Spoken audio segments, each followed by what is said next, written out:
Cédric, est-ce que tu m'entends? Bonjour. Ben, Oui, ça va. Attendez, je vais vous mettre un peu de lumière. oui, oui, oui, pas de problème. On se met à l'aise, hein, bien sûr. Il fait pas très beau sur Paris? Ah, il pleut là.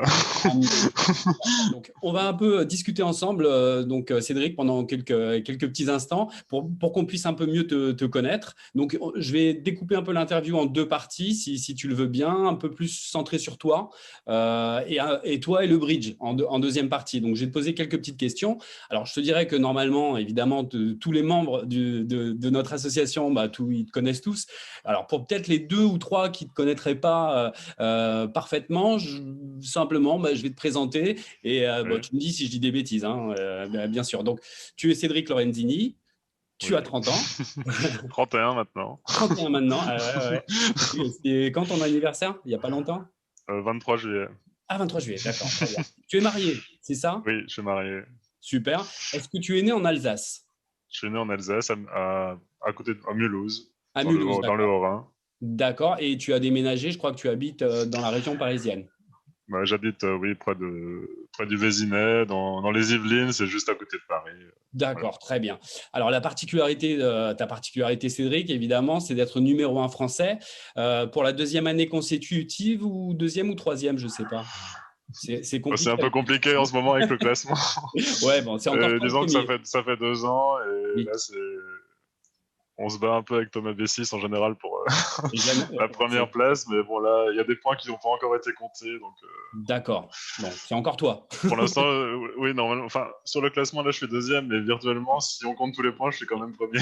Bon, c'est très bien. Ok, parfait.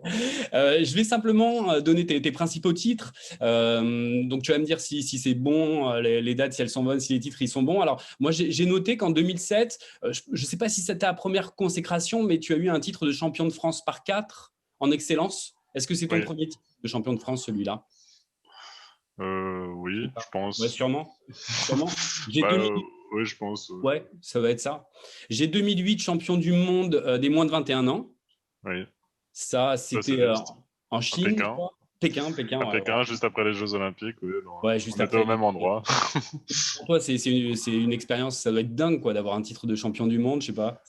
Bah, en fait, oui et non, parce qu'en fait, quand on a pris l'avion, quand on a décollé pour la Chine, je sais pas pourquoi, je savais qu'on allait gagner. Ah oui, Je peux pas expliquer, mais je sentais qu'on allait gagner. Voilà. d'accord. Ouais, Donc c'est en super. fait, ça a été une bonne surprise, mais c'était vraiment quelque chose que j'attendais. Donc D'accord. Tu jouais avec Marion Cannon? oui, je jouais avec Marion Cannon. D'accord, Et d'accord, très bien. je crois que d'ailleurs c'est la dernière fois qu'on a joué ensemble. Bah, À l'issue de la voilà. finale, on n'a plus jamais rejoué une donne depuis, C'est très bien de s'arrêter maintenant sur un succès. 13 ans. C'est difficile Mais de on se connaît parler. bien, mais voilà. Bon, c'est super, ça c'est très bien. Tu as été en 2009, donc l'année d'après, je crois, champion d'Europe, Oui, junior. Voilà. junior, oui. Et après, bon, tu as des titres nationaux, bon, il y en a eu en pagaille. Après, arrive l'année 2015, parce que je crois que c'est une année un peu charnière pour toi, quoi, qui t'a mis dans une autre sphère, une autre dimension. Tu me dis si je me trompe. Je crois que tu as Oui. été donc champion d'Europe avec un peu la Dream Team. C'est Jean-Christophe Quentin, c'est Thomas Bessis, Frédéric Volcker, Jérôme Rombaud et François Combescure, c'est bien ça? Oui, champion d'Europe, c'était en 2016, mais 2016, pardon, c'était en 2016, excuse-moi. Et donc, après, ça a été génial, ça a été l'histoire de la Bermuda Bowl, ouais. où vous avez été vice-champion du monde et vous avez perdu contre une grosse équipe, évidemment, les USA, pour deux malheureux IMP, si Ouais. c'est bien. Avec le même line-up qu'en 2016, en fait, c'était exactement Oui, pareil. on a eu Ouais, 2 ans vraiment, ouais, vraiment très beaux parce que au championnat d'Europe, ça faisait 25 ans que la France n'avait pas gagné. Et bon, la Bermuda Bowl, c'était pareil, à peu près pareil. Donc, absolument. à 2 points près, on faisait le doublé. Ouais, j'imagine Quand que les même deux. historique, mais bon, Ouais. voilà, du coup, on l'a pas fait. Ouais, ça aurait été génial. Et les deux IMP, vous avez dû les chercher un peu partout sur toutes les donnes. Je pense que j'imagine que, Oui, bon, évidemment, on peut toujours les retrouver, mais bien après, sûr. voilà, Après, c'était génial, quoi. Vous avez fait un parcours de dingue quand même. C'était vraiment ah, super. on a très bien joué, mais bon, là, on a perdu. Donc, Après, je pense qu'il doit y avoir le petit facteur chance. Tu l'as pas senti comme dans l'avion, là, ce coup-ci, que tu allais la gagner, la Bermuda. Tu n'as pas eu le même feeling je voulais comme gagner la Bermuda Bowl, ouais, et j'avais vraiment pour objectif de la gagner en France, et bien je sûr. pensais vraiment qu'on allait la gagner. Ouais, bien sûr. Mais bon, finalement, ça s'est pas fait, donc Ouais, j'ai essayé disons, d'en tirer les leçons, et bien voilà, sûr, bien sûr. de voir du coup ce qu'il y avait ce qu'il y avait à améliorer pour la suite. Absolument, bah oui, je pense que c'est toujours une bonne expérience où on en tire pas mal de leçons, ça c'est clair et net. Après, surtout, en 2015 aussi, je crois que tu as été joueur de l'année aux États-Unis, qui est un truc un peu fou Ouais. aussi, quelque part. Bah ça, en fait, c'était une grosse surprise parce que je savais même pas que ça existait. Donc, D'accord, c'est comme une race sur un an. ouais, Moi, j'ai joué avec Jean-Christophe Quentin et avec Thomas Bessis pendant l'année. d'accord, Et en fait, sur les 3 gros tournois par paire qu'il y a eu, j'en ai gagné 2. oui, Mais du coup, un avec chacun. d'accord, Donc, du coup, c'est moi qui ai récolté du coup tous les points. Et en fait, j'ai eu d'autres bonnes performances. Et à la fin avant la dernière épreuve de l'année, il y a quelqu'un qui est venu me voir et m'a dit bravo, tu vas gagner le titre de joueur de l'année. Moi, je savais pas ce que c'était.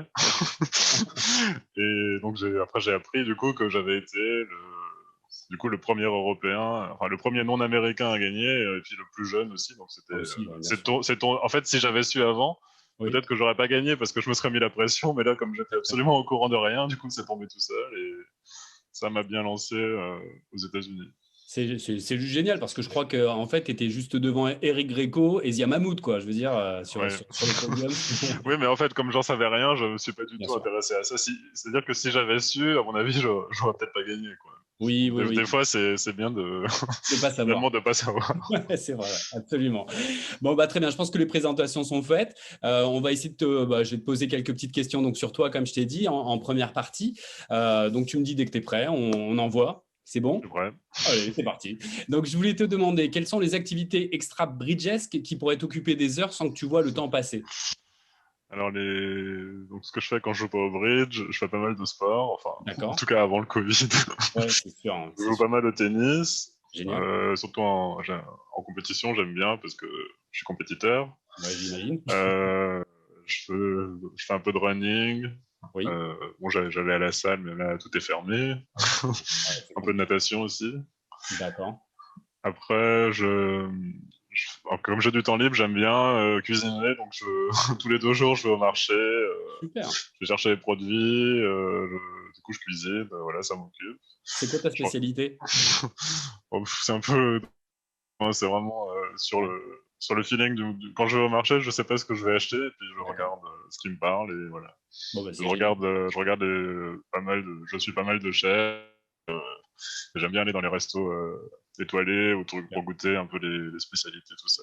Bien. Une deuxième question, donc ta principale qualité dans la vie, c'est toujours difficile de se définir soi-même et de se donner des qualités, je sais bien, mais à ton avis, si tu Bah, je devais... pense que ma principale qualité, c'est que reste fidèle à moi-même, c'est-à-dire que je me fixe jamais de limite ou je vais toujours un peu où je pense devoir aller. Et au final, ça me réussit plutôt bien. Donc après, évidemment, c'est pas toujours. Mais je pense que à long terme, je suis quand même content d'avoir osé certaines fois des choses ou suivi mon instinct. Et je pense que en moyenne, ça me fait prendre des bonnes décisions. Donc, C'est génial, ouais, c'est sûr que c'est plutôt pas mal. Est-ce que tu as un défaut? ah ouais, j'en ai plein. Ouais, alors, principal, euh, juste un. Bah, défaut principal, je pense que je suis assez auto-centré. D'accord, Et du coup, c'est vrai que, par exemple, quand j'ai un problème, j'ai du mal un peu à me soucier d'autre chose. ouais, Il faut d'abord que je règle ça avant de passer à quelque chose d'autre. Du coup, je peux être un peu têtu aussi. C'est un peu le pendant de mes qualités. C'est-à-dire que voilà, des fois, il faudrait bouger et je le fais pas, mais j'y travaille, disons. d'accord. Autre question, si tu gagnais le jackpot au loto, ça serait quoi la première chose que tu ferais avec tout cet argent? Bah, je pense que si je gagnais le jackpot, la première chose que je ferais, c'est de m'acheter une belle maison. Parce que là, on galère un peu après de Paris pour en trouver Ouais, une, parce que c'est très cher. ouais, j'imagine. Et nous, ce qu'on aspire, là, je vais avoir un bébé dans 15 jours, je pense. Félicitations, Et donc, super. on cherche une maison. Donc, ça serait Ah d'acheter oui, une belle maison pour moi et puis après, s'il y a assez aussi pour ma famille. Mais bien sûr. Quel est l'objet le plus précieux chez toi? bah, après, disons, j'ai les bagues de ma femme qui sont assez précieuses. Mais nos alliances. Bien Et sûr. puis j'ai mes médailles, toutes mes médailles que j'ai gagnées dans les Bien championnats sûr. internationaux qui sont, disons, évidemment ça vaut rien, mais Oui, non, si, bon, de c'est cœur. quand même des souvenirs. Si tu pouvais voyager dans le temps, tu vivrais à quelle époque? Bah, je pense qu'en fait, si je pouvais voyager dans le temps, je vivrais plutôt. enfin, j'irais plutôt vers l'avenir que le passé. Euh, Parce que, en fait, le passé, il n'y a pas tellement d'époques qui m'attirent. Peut-être les années 60, un peu, où on me décrit un peu l'insouciance qu'il y avait chez les jeunes et tout ça. Mais sinon, dans le passé, j'ai pas tellement. Je me verrais pas vivre au Moyen-Âge et tout ça, j'aime bien le confort. Et par contre, je serais assez curieux de voir, d'aller dans le futur et de voir éventuellement ce qui pourrait se passer dans 200, 300 ans. Ouais, c'est par curiosité. Bah, c'est peut-être en lien avec la prochaine question parce que je voulais te demander quel est le super pouvoir que tu aimerais avoir. Alors là, le super pouvoir, je pense que j'aimerais bien pouvoir me téléporter. D'accord. Parce qu'en fait, je passe tellement de temps dans les avions et je déteste ça. Ouais, J'aime pas les avions. Et du coup, je perds beaucoup de temps aussi dans les voyages et beaucoup d'énergie. ouais, bien sûr. Et bon, je pense que si je pouvais claquer des doigts et me retrouver directement à New York ou à Pékin, ça serait quand même pratique. Quelle est la dernière fois où tu as ri aux éclats? Est-ce que tu t'en rappelles et est-ce qu'on peut connaître le motif si c'est pas indiscret, bien sûr. La dernière, je pense que c'était la semaine dernière où là quand même on est confiné, donc on est un peu, on est un peu tout seul. Là. Donc c'était avec ma femme, on a eu un fou rire parce qu'en fait le soir quand je vais me coucher j'ai des tocs. D'accord. C'est-à-dire que je supporte pas d'avoir de la lumière dans ma chambre. Ouais, Donc par exemple je vais mettre une petite serviette sur le point de la télé. Il faut que je ferme bien les rideaux. d'accord, Faut que je prenne mon coussin et pas un autre. Et donc du bien coup sûr. là c'était un peu trop la dernière fois. Et du coup elle a commencé à rigoler et j'ai suivi. D'accord. Donc on a eu un fou rire de 5 minutes pour rien en fait avant d'aller se coucher. Bon, voilà. Ça fait du bien, c'est toujours bon. La dernière fois où tu as pleuré? Ça m'arrive assez souvent parce que je pleure assez facilement. Ouais. Donc ça peut être devant un film, je ne sais plus lequel. Là, ce matin, il y a Serena Williams qui a perdu, j'avais les larmes aux yeux. Mais sinon, où j'ai vraiment pleuré, c'est quand des amis m'ont trahi récemment et ça m'a, voilà. C'est absolument normal. Est-ce que tu as un bon souvenir d'un voyage que tu as fait? Alors, bon, même si tu n'aimes pas trop prendre l'avion, mais un voyage qui t'a marqué. Alors, c'était où? C'était quand? Rien à voir avec le Bah, bridge. disons, il y a eu, bah, en fait, il y a beaucoup de voyages en lien avec le bridge. Bien sûr, bien sûr, bien Il y a sûr. deux voyages qui m'ont un peu marqué. Enfin, disons que j'ai l'habitude d'aller aux États-Unis et en Chine. Il y a un voyage qu'on a eu pour faire un tournoi à Honolulu, donc c'est à Hawaï. Donc moi, je venais de Chine, ma mère est venue me rejoindre, elle venait de France, donc on s'est retrouvés de l'autre côté du Pacifique. Et en Bien fait, je sûr. m'attendais vraiment à quelque chose de luxuriant, j'étais un peu déçu. Ah oui? Ah oui, Disons que c'était sympa d'être à Hawaï parce que, en fait, c'est au milieu de nulle part et on sait qu'il y a la côte chinoise, je sais pas, à 10 000 km d'un côté, la côte américaine à 10 000 de l'autre. c'est ça. Et on se sentait un peu perdu. Ouais, totalement. C'était un voyage assez marquant. Et puis sinon, on a eu la lune de miel qu'on a eue avec ma femme à l'île Maurice. C'était Bien sûr. très sympathique. Là, pour le coup, il n'y a pas de problème. Est-ce que tu as un film culte, Cédric? Non, j'aime bien les films de Louis de Funès. Oui. Donc ça peut être La Grande Vadrouille, L'aile ou la cuisse. J'aime D'accord. bien aussi la saga des Retours vers le futur parce que justement, j'ai toujours eu un peu cette attirance pour voyager dans le temps dont on en parlait avant. D'accord. D'accord. Mais sinon, j'aime pas tellement les films d'action ou les James Bond, tout ça, c'est pas mon truc. Ouais, c'est pas ton truc, d'accord. Ok. Plus les trucs un peu rigolos, sympas. Ouais. Ok. Est-ce que tu as un groupe ou un artiste préféré ou un morceau que tu écoutes en boucle en ce moment? La musique et Bah là, toi? non, ça change. En fait, je suis un peu j'aime bien la variété française. Ça peut être des chansons anciennes ou récentes. Là, en ce moment, il y a toujours, on passe toujours Vianney, D'accord. avec par exemple Beau Papa à la radio. Donc, comme je vais être papa bientôt, ça, quelque chose. Très bien. Alors, on va passer à la deuxième partie où on va être plus sur les questions un peu, bon, toujours toi avec le bridge, hein, évidemment. Donc, je vais te poser directement la première question. Quelle est ta qualité principale au bridge? Ouais, ça, j'avais pas pensé. Euh, Ma qualité principale, je pense que je me mets pas de limite. Disons que je pense toujours que je peux gagner. Ça n'importe qui de l'autre côté. J'ai toujours le sentiment que je peux gagner et je pense que j'arrive bien à adapter mon jeu à l'adversaire. Mhm. Parce que, en fait, il faut pas toujours jouer de la même manière. Si on joue contre un fort joueur ou contre un joueur faible, faut toujours essayer de tirer le maximum. On peut pas jouer de la même manière. On peut pas faire la même enchère selon la personne qui est contre nous. et même en face de nous d'ailleurs. Et je pense que j'arrive bien à m'adapter à ces problèmes un peu en 3 dimensions. D'accord. Et il y a un joueur que tu crains? Non. Non, il y a des joueurs, disons, contre lesquels on se sent mieux que d'autres. Mais je les crains pas, c'est juste que après, évidemment, la première fois qu'on joue contre, par exemple, le numéro 1 mondial, on sent du stress. Mais après, en s'habituant, petit à petit, ça devient normal. Bien sûr. Et donc, évidemment, évidemment, il y a des personnes que je préfère jouer, mais il y a personne que je crains. Quand je m'assois à la table, c'est toujours pour gagner. Est-ce que tu penses qu'il y a un compartiment de jeu où tu penses devoir progresser? Je sais pas moi, sur l'entame, le jeu de la carte, la défense, la psychologie ou autre chose? Ou bon, est-ce que tu penses que tu es au taquet dans tous ces domaines? Non, je pense que s'il y a un jeu purement technique, ça serait plutôt le jeu en face du mort. D'accord. Parce que disons que j'ai un jeu du mort qui se fait au feeling. Et si on me mettait devant un ordinateur ou quand on me pose une donne comme ça sur le papier, si on me demande de faire une analyse technique, je pense qu'il y a des gens qui sont bien meilleurs que moi pour ça. Mais moi, c'est plutôt à la table que ça se passe en fait. D'accord. Et sinon aussi dans la gestion des émotions, je pense. Ouais. Des fois, disons que j'ai un tempérament des fois qui est un peu. Enfin, j'ai pas mal d'émotions, donc du coup, faut gérer tout ça. D'accord. Bon, bah, c'est déjà pas mal. Est-ce que tu as un partenaire préféré? J'imagine que oui, c'est qui? Est-ce que tu peux savoir? J'ai joué avec beaucoup de monde, donc c'est difficile à dire. J'ai toujours aimé mes partenaires. Et selon les périodes, ça a été. On a eu des moments de complicité plus ou moins avec tous.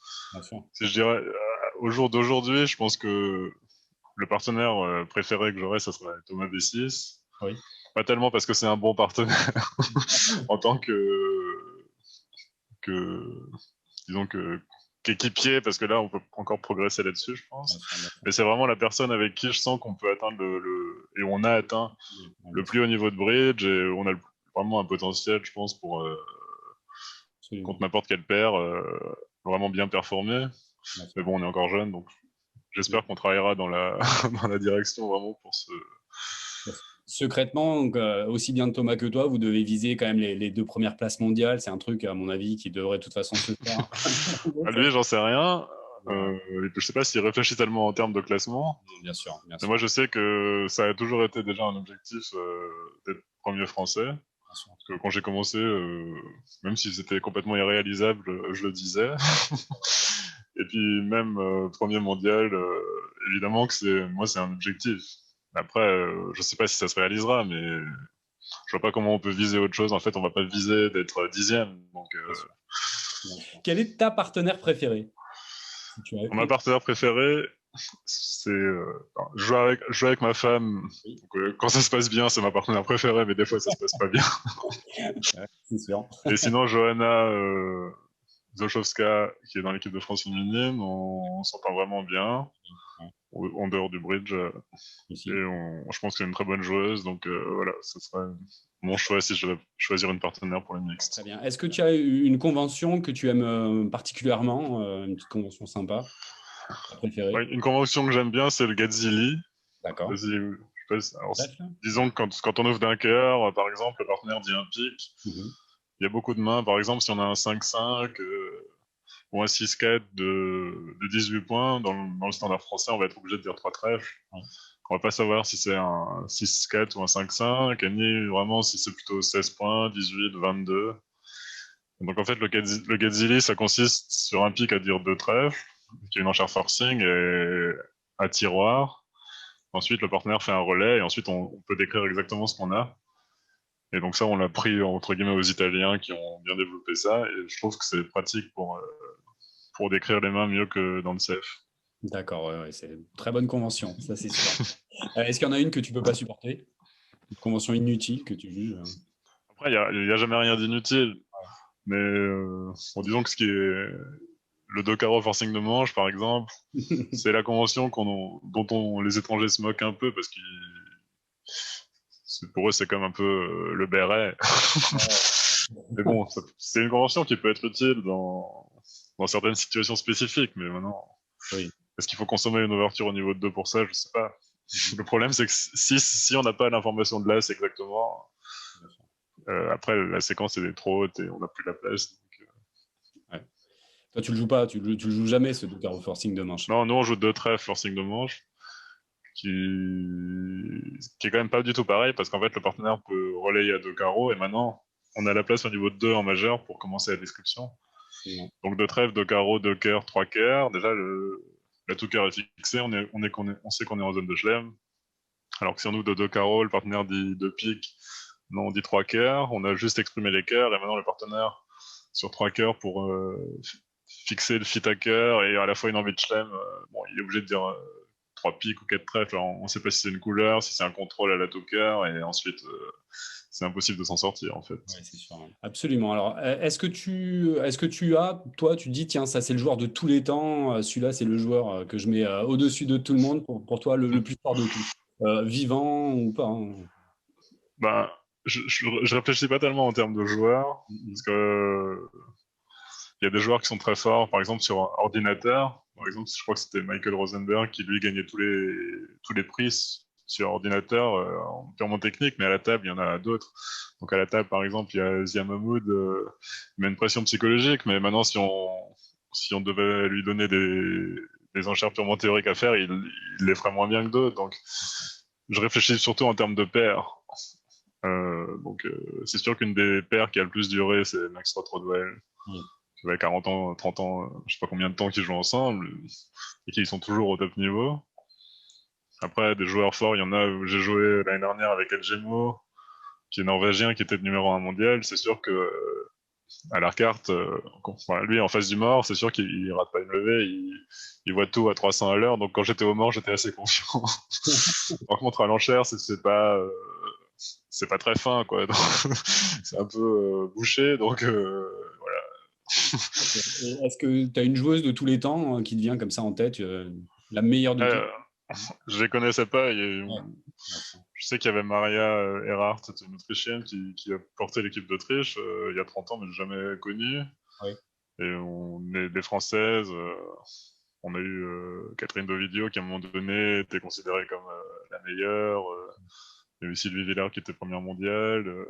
Et puis là, disons que maintenant, on regarde surtout les femmes par celles qui jouent en Open. Et il y a Sabine Hocken et Marion Mikkelsen, qui sont considérées voilà, comme étant actuellement les 2 femmes qui sont, disons, pas les meilleures, mais enfin, elles concurrencent au niveau Open, alors que les autres préfèrent rester dans la catégorie féminine. Est-ce que tu as un livre référence, Cédric? Un livre, tu dis celui-là, c'est Pour le bridge, oui, pour le bridge. enfin, moi, ce que je lis pour progresser, c'est Adventures in Card Play. Ah. C'est un livre anglais. Je pense pas qu'il y en ait encore en français. En gros, c'est des positions de cartes qu'on a du mal à imaginer. En fait, c'est vraiment une recherche pour décrire certaines positions et imaginer des situations inattendues. Donc du coup, je lis ça de temps en temps pour... c'est comme pour créer une petite empreinte ou un petit germe dans ma tête et me dire si un jour je vois quelque chose de similaire, est-ce que je vais y penser. Mais quand je lis le livre, je trouve rien. Il y a des problèmes, je trouve rien. Okay. Mais disons que le fait de voir les situations, disons que ça, voilà, c'est un domaine. Parce que bon, lire des livres d'enchères pour des livres d'enchères ou tout ça, ça m'intéresse pas trop. Donc, Alors, est-ce que tu as, alors oui, sûrement quoi, le meilleur de tes souvenirs de bridge, ça serait lequel? Ton meilleur souvenir de bridge? Mon meilleur souvenir, je pense, c'est quand on a gagné le championnat d'Europe en 2016 avec l'équipe de France. Parce que déjà, j'étais à la table. C'était l'avant-dernier match contre l'Allemagne. On avait, je crois, 15 points d'avance ou quelque chose comme ça. Donc, si on gagnait pas mal, on pouvait assurer la victoire avant le dernier tour. Et on commence je joue avec Jean-Christophe Quentin. Et on commence contre un Allemand contre qui j'aime pas trop jouer. Et mais bon, et on a le jeu et on déclare un 6 carreaux, 2 6 carreaux, 3 6 carreaux. Je me dis, voilà. Et tout marche. Et à 2 donnes de la fin, j'entends les cris au loin, j'entends que c'est des Français, donc je me dis bon c'est bon, on a gagné, on a dû gagner une tonne et on doit gagner. Donc et puis là on pouvait pas se lever, il a fallu jouer les 2 dernières donnes, c'était horrible. J'imagine. Quand on s'est levé, voilà, on a tout de suite compris. Donc, c'était Un des plus beaux souvenirs. Ouais, très très fort. Et le pire moment? Le pire moment, il y en a quand même eu pas mal. Les pires moments, c'est les 2 finales du championnat du monde que j'ai perdues. Il y en a eu une en junior en 2010. On perdait de 50 avant la dernière mi-temps contre Israël, où il y avait une paire qui trichait un peu. D'accord. Et la dernière mi-temps, on a tout repris. On avait une mi-temps d'enfer. Et donc, avant la dernière donne, je crois qu'on était revenu à 4 points. Et finalement, donc, ça l'a pas fait. La dernière donne, c'était plat. Donc ça, c'était un crève-cœur parce qu'on a vraiment espéré revenir et gagner le match, du coup. Et puis après, la finale de la Bermuda Bowl, sur la dernière donne, contre nous, il joue 7 piques. Moi, je pense que le match est serré, donc contre nous, il déclare 7 piques, il chute d'une vulnérable. Je me dis, bon, mais là, on risque de gagner 20. Bon, je sentais que ça pouvait avoir fait tourner le match. Donc, et puis là, on me dit, finalement, on perd de 2. J'aurais préféré perdre de 50. C'est vrai que c'est horrible. Donc là, en plus, il y avait toute ma famille qui était venue. C'était en France. Voilà. Du coup, c'est le pire souvenir. Plus tous les Philippe sur BDO, on y était tous derrière toi. Oui. Plus tout le monde, après, pendant 6 mois ou 1 an, qui me dit, voilà, c'est ce match. Bon, après, voilà, ça fait partie. Écoutez, je me dis, si j'avais gagné, si on avait gagné, écoutez, on aurait gagné déjà quasiment tout. Et du coup, ça fait quand même encore un objectif à atteindre. Exactement. C'est exactement ça. Est-ce que tu as une main en tête, la main la plus excentrique que tu aies jamais eue, hein, une répartition de fou, ou est-ce que tu te rappelles d'une main spéciale? J'ai jamais vraiment eu de main extraordinaire. Moi, mes partenaires en ont eu. Moi, j'ai eu une fois, j'ai eu 10 trèfles. Dans un tournoi avec un élève, j'ai eu 10 trèfles. Pas mal. Et j'avais expliqué tout le long du tournoi qu'il fallait pas faire de barrage parce que j'enseignais 2 sur 1 forcing de manche. Alors j'ouvrais d'un pic et par exemple elle répondait 5 carreaux. Et je lui disais mais non, tu ne peux pas répondre 5 carreaux, tu dois dire 2 carreaux et ensuite on développe. Et du coup, 2, 3 fois, donc au bout d'un moment elle s'énerve un peu, elle dit oh mais quand même, j'aimerais bien faire ce que je veux. Et puis du coup je relève cette main avec les 10 trèfles. Et bon, évidemment, j'ouvre de 5 trèfles. Et donc, elle était chicane trèfle. Donc, j'ai chuté d'une, je crois. Et puis, alors, elle me dit, mais tu m'as dit de pas faire de barrage. Et toi, tu ouvres de 5 trèfles. C'est valable que d'un côté. Voilà. Est-ce que tu as une anecdote à nous raconter lors d'un championnat, d'une compétition, un tournoi, quoi, un truc un peu rigolo ou triste, j'en sais rien. Je pourrais le raconter. Quand j'ai commencé à jouer au bridge, je jouais avec mon grand-père. On a joué pendant 6-7 ans parce qu'on a commencé ensemble. D'accord. Et donc, j'ai pas eu un départ fulgurant. J'ai été 4e série pendant 3 ans, 3e série pendant 3 ans. C'était un peu dur. Et la 2e ou la 3e année, je crois, on a joué la finale nationale d'Espérance par 4. Et on était 3e, je crois, avant le dernier match, et on joue le dernier match et on perd. Donc on finit 5e ou un truc comme ça. Et puis donc après, donc j'étais déçu. Et après, il y avait le dîner, enfin le buffet. Après la remise des prix à la Fédé, il y a un buffet pour grignoter, tout ça. Donc la remise des prix se passe, et puis une fois que c'est ouvert, je vais au buffet, je commence à grignoter, un éclair au chocolat, machin. Et il y a une dame qui vient me voir et elle me dit jeune homme, ce buffet est réservé aux bridgers. Sympa. Parce que j'avais 10 ans, donc elle pensait que je piquais. Donc, je pense que si elle me revoit, si elle a suivi ma carrière derrière. Est-ce que, dernière question, hein, est-ce que tu peux nous donner une main, si tu te rappelles, qui t'a posé un problème un peu insoluble à l'enchère, peut-être que où tu te dis encore, celle-là, je sais vraiment pas comment la traiter, quoi. En fait, personne ne sait comment traiter les mains bizarres. Bien sûr. C'est juste que des fois, il faut décider.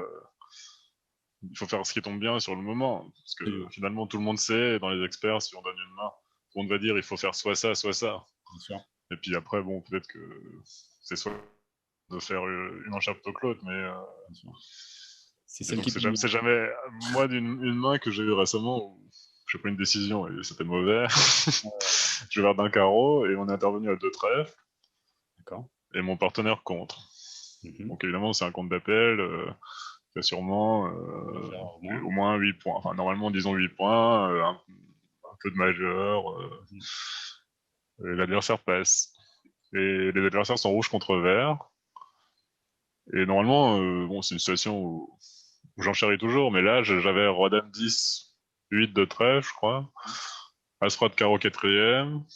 Et peut-être un valet ou une dame peut-être un valet en majeur. Ou une dame, je sais plus. Bon, je me suis dit, j'ai As Roi de carreau, ça fait 2 levées, j'ai Roi Dame 18, quatrième à trèfle, ça fait quand même sûrement 2 ou 3 levées, parce que pas sûr qu'il puisse monter au mort. Et en fait, comme les adversaires étaient rouges contre vert, je me suis dit peut-être qu'en fait, en passant, on peut marquer 500, alors que sinon, si on joue 300 et tout, on va marquer que 400 ou 430. Donc j'ai passé. Évidemment, c'était une catastrophe. Mon partenaire avait rien. Il a été 5-5 majeur avec 5 points. Donc on a pris un 0. Je crois qu'ils ont fait plus 1. Mais bon, donc évidemment, je me suis fait engueuler. Mais je sais pas si statistiquement j'ai pris la bonne décision. J'avais la sensation d'avoir pris statistiquement, disons, à la bonne décision, mais d'être vraiment tombé sur un mauvais cas. Parce qu'il y a aussi le cas où il fait une de chute, où on marque 200, et où finalement on fait qu'une partielle. Tout ça, faut vraiment voir les vulnérabilités, tout ce que ça peut donner. Donc je sais pas si on veut faire des simulations dans ce genre de, de donne, mais disons que c'est une donne qui m'est restée un peu en travers de la gorge. Je me suis dit vraiment, je pense que j'ai fait, enfin, ce que j'ai fait, c'était pas si nul, mais bon là, j'étais tout seul à avoir fait ça. C'est mal tombé. Voilà, c'est mal tombé. Très bien. Bon, bah, Cédric, j'aimerais que tu nous parles un peu de ton site parce que tu gères ClickBridge. J'aimerais bien savoir un peu la création, les intervenants, les différentes rubriques. Ça pourrait intéresser nos membres, évidemment. Donc, je pense que si tu peux faire un petit topo à tout le monde, ça serait pas mal. En fait, ClickBridge, donc c'est un site que j'ai lancé avec des amis pendant le confinement parce que y a pas mal de bridgers qui cherchaient une interaction avec des bons joueurs, soit pour avoir des conseils, soit pour suivre un peu, pas des cours, mais bon, avoir des idées ou regarder comment les bons joueurs pensent en fait. Et donc du coup, je me suis dit, avec l'explosion un peu du bridge en ligne, ça serait bien d'avoir un moyen d'avoir une interaction directe avec des personnes qui sont intéressées, parce que finalement, il y a des personnes qui sont intéressées pour nous parler, mais elles n'ont pas notre contact. Et puis, bon, nous, on va pas répondre à 30 donnes dans la journée. Donc, on s'est dit, on va créer un moyen de communiquer directement avec des gens qui sont intéressés pour parler de ce qu'on fait. Et donc, du coup, ça s'est lancé comme ça. Et on a fait un site, du coup, il y a des vidéos.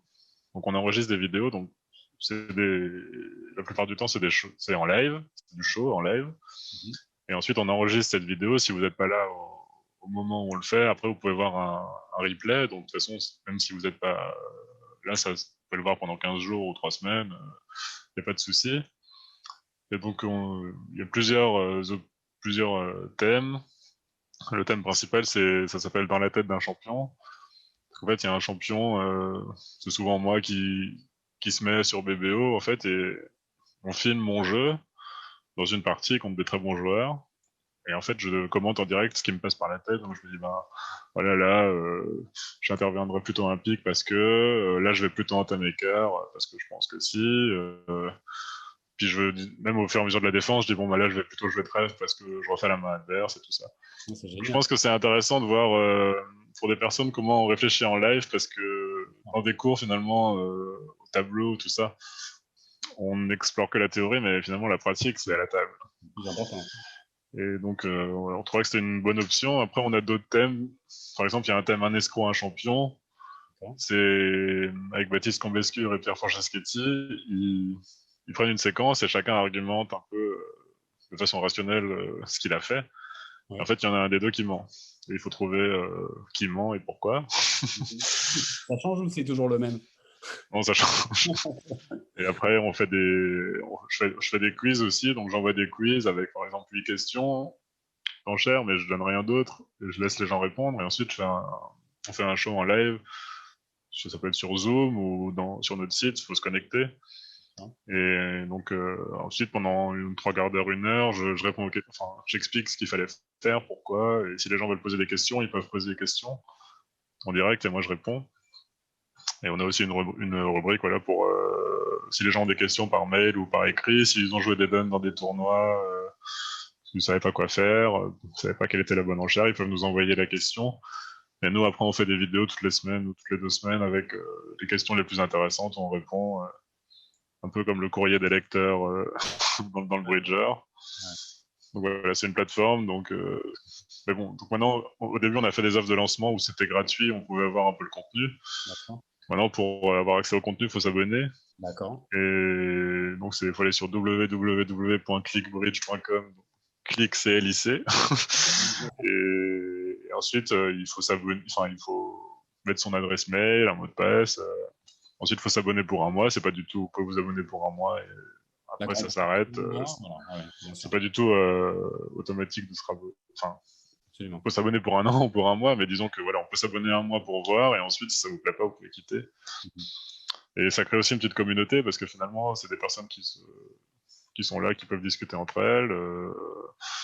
On peut trouver des partenaires pour jouer sur BBO. Voilà. On peut discuter quand même avec des champions. Enfin, moi, je sais que je joue beaucoup au tennis. J'aimerais bien que, pour m'expliquer comment bien faire mon coup droit, pouvoir discuter avec, je sais pas, Nadal ou même un bon joueur français pendant 10 minutes et me dire, bah, il faudrait que tu fasses ça. Je pense que c'est un moyen de faire des progrès assez efficaces. ClickBridge, c'est bien parce qu'en fait, finalement, il y a tout, il y a plein de trucs. Je pense que tout le monde peut trouver un peu son bonheur dans ClickBridge. C'est vrai que par rapport Oui. à que tu nous as dit, On peut faire il y a des enchères, il y a déjà de la carte, il y a des cours, mais il y a aussi je pense que les cours, c'est un peu dépassé. Je pense que c'est surtout, les gens, ça les embête un peu de lire ou d'étudier des polycopes. Ils préfèrent avoir quelque chose en live ou qui est plus vivant et se dire, bon, bah maintenant, dans cette situation, moi, j'aurais joué carreau, mais lui, il a joué cœur, donc pourquoi? Quelle est la raison de cette différence? Et ensuite de comprendre, du coup, certaines choses. Après, c'est pour tous les niveaux, disons, n'importe qui peut y trouver son compte. C'est juste que c'est pas les mêmes choses qui seront, disons, à prendre pour tout le monde, mais après, c'est vraiment du bridge réel. Donc, Bien sûr, bien sûr. Bon, bah, c'est génial. Bah, écoute, Cédric, il y a une dernière question. C'est juste, ça s'appelle l'avis du champion. En fait, c'est une donne qui va apparaître sur l'écran, là, bientôt.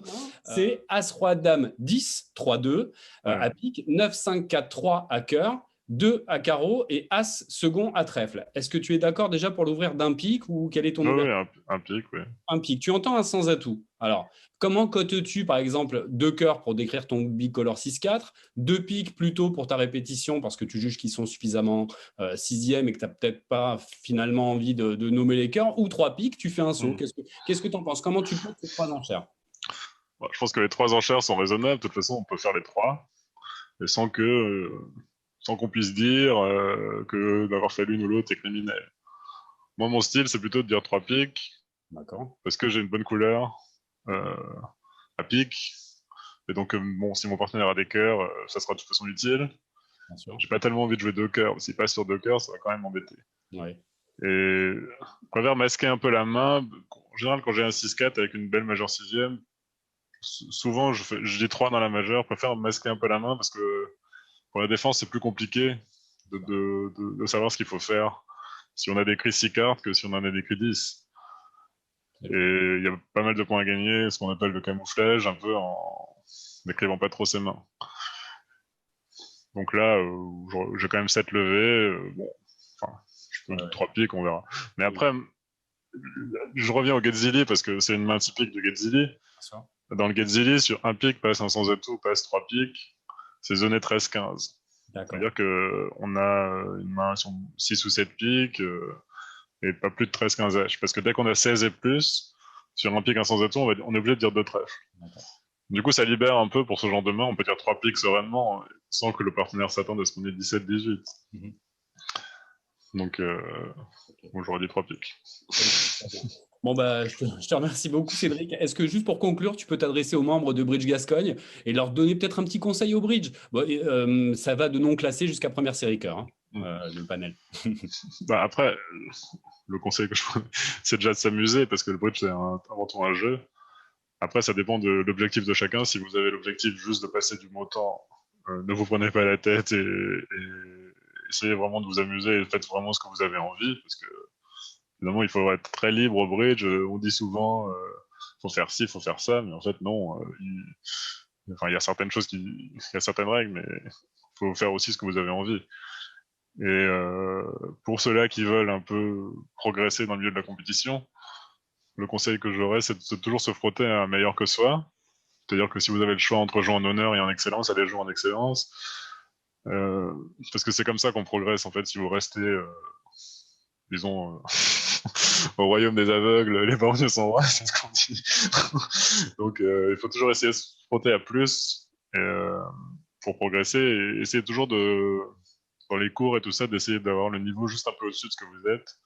C'est comme ça que vous allez pouvoir progresser. Il ne faut pas aller trop vite, mais il faut toujours viser un peu au-dessus de ce qu'on est. Super, c'est un immense merci à toi Cédric pour ta disponibilité, ta gentillesse. On peut te souhaiter que le meilleur pour l'avenir, plein de titres, mondial bientôt. Ouais, bon, bah, on verra tout ça.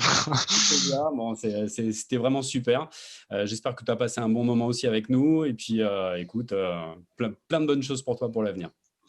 Merci. Et je vous souhaite à tous plein de bonnes choses et une bonne reprise dès que possible dans les clubs et peut-être sur Internet. Génial, super. Merci beaucoup Cédric dans tous les cas. Merci. Voilà.